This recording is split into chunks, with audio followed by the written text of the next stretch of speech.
नमस्कार. आज मी तुमच्यासाठी एक उपवासाचा पदार्थ घेऊन आली आहे. त्यासाठी आपल्याला लागणार आहे 2 वाट्या रात्रभर भिजत घातलेला साबुदाणा, 2 वाट्या भाजलेले शेंगदाणे, 1 मोठा बटाटा, साखर आणि मीठ. तसेच 3 ते 4 हिरव्या मिरच्या, बारीक कापून घेतलेल्या, लाल तिखट, जिरं, लिंबू आणि साजूक तूप. या ठिकाणी आपण मिक्सरच्या मोठ्या पॉटमध्ये जे आपण 2 वाटी भाजलेले शेंगदाणे आहेत, तर त्याचा जाडसर असा कूट करून घेणार आहोत. मिक्सरचं बटन चालू बंद करत आपल्याला हा असा जाडसर कूट तयार करून मिळतो.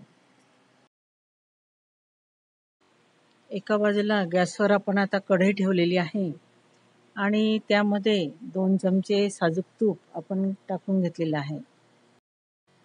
तूप गरम झाल्यानंतर 2 चमचे आपण त्यात जिरं टाकलेलं आहे. जिरं तडतडल्यानंतर 3 ते 4 बारीक कापून घेतलेल्या हिरव्या मिरच्या टाकून आपण परतवून घेऊ आणि एक जो बटाटा आपण कापून ठेवलेला आहे, तर तो आपण याच्यात टाकून चांगला परतवून घेऊ आणि झाकण ठेवून बटाटा शिजवून घेऊया. I want to say this 'cause you miss me. You say that you will love me every night and day, and I promise you. आपण पाहू शकता की हा साबुदाणा मोकळा तर झालेला आहेच, म्हणजे अगदी दाणा दाणा वेगळा आहे आणि तो मऊ सुद्धा झालेला आहे.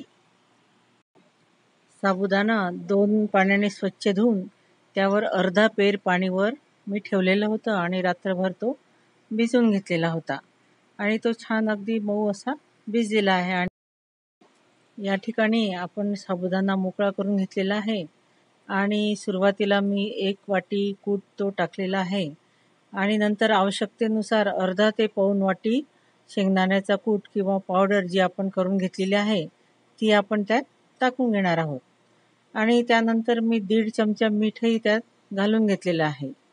त्याचप्रमाणे 1 चमचा आपण लाल तिखट घेतलेलं होतं ते सुद्धा मिसळून घ्यायचं आहे आणि एका लिंबाचा रस आपण जो करून ठेवलेला होता तो सुद्धा आपण ह्या साबुदाण्याला लावून घ्यायचा आहे. त्यामुळे तो सगळीकडे असा सारखा पसरला जाईल. आणि ही साखर जी आहे ती आपण साबुदाण्याला 1 वाफ आल्यानंतर घालणार आहोत.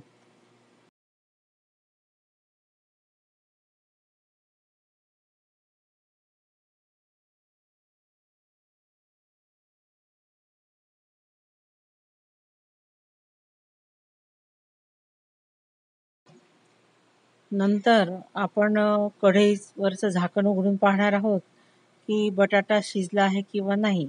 पण तो अजून शिजायचा असल्यामुळे पुन्हा त्यावर आपण झाकून ठेवून घेतलेला आहे आणि झाकण काढून आता पाहत आहोत तर बटाटा हा शिजलेला आहे.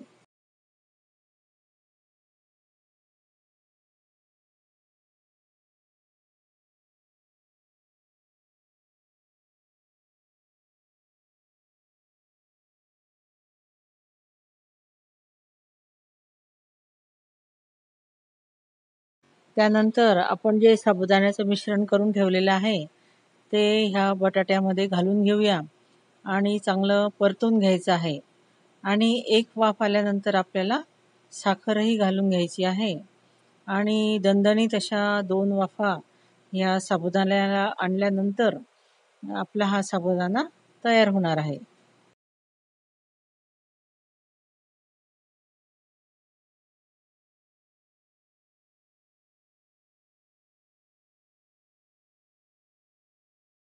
अगदी कमी गॅसवरच हा साबुदाणा आपल्याला वाफवून घ्यायचा आहे. साबुदाण्यामध्ये कार्बोहायड्रेट्सचे प्रमाण भरपूर असते, त्यामुळे भरपूर ऊर्जा आपल्याला त्यापासून मिळते आणि शरीराला थंडावा देण्याचे कामसुद्धा ते करते. पचायला हलका असल्यामुळे आपण आजारी व्यक्तीला सुद्धा साबुदाणा देत असतो. तसेच शेंगदाण्यामध्ये प्रथिनं भरपूर प्रमाणात असतात, फायबर असते आणि व्हिटॅमिन ई आणि हेल्दी फॅटने ते समृद्ध असते. भाज्या आणि शेंगदाण्यासोबत साबुदाणा हा गर्भवतीसाठी चांगला असतो आणि मधुमेहीसाठी सुद्धा तो चांगला असतो. माझी रेसिपी आवडली असेल तर रेसिपीला लाईक करा, कमेंट करा आणि शेअर करायला विसरू नका. त्याचबरोबर माझ्या संजमाईस क्रिएशन या चॅनलला सबस्क्राईब करा आणि बेल आयकॉनचं बटन सुद्धा दाबा.